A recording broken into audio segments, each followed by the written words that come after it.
తెలుగుదేశం ఉమ్మడి అభ్యర్థి ప్రచారంలో భాగంగా రుద్రంపేట పంచాయతీకి రావడం జరిగింది.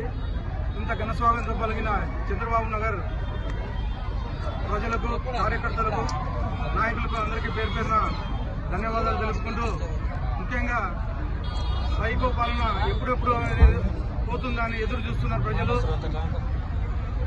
ప్రజలు బయటకు వచ్చి బ్రహ్మరథం పట్టి ఎప్పుడెప్పుడు చంద్రబాబు నాయుడు గారిని సీఎం చేసుకుందామా అని చెప్పేసి ఆలోచిస్తున్నారు.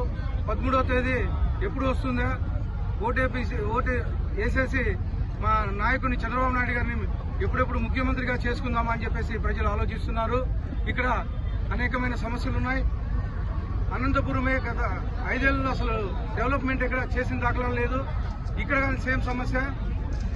నడిముంక వర్షం వస్తే పొంగి పొర్లి సగం ఊరు మునిగిపోతుంది. ఇక్కడ ప్రజలు కోరుతా ఉన్నారు, మా తెలుగుదేశం ప్రభుత్వం వచ్చిన వెంటనే నడిముంకకి కట్ట కట్టించేసి నీళ్లు రాకుండా ఆపాలని చెప్పేసి అడుగుతా ఉన్నారు.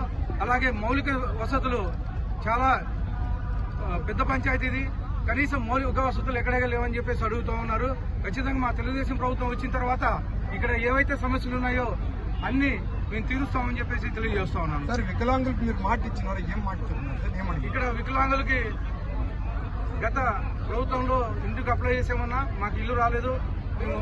మన గవర్నమెంట్ వచ్చిన తర్వాత మాకు ఇల్లు శాంక్షన్ చేయాలని చెప్పేసి అడగడం జరిగింది. వచ్చిన నెల రోజుల్లోనే వాళ్ళ ఇల్లు శాంక్షన్ చేపిస్తానని చెప్పేసి తెలియజేస్తా ఉన్నాను.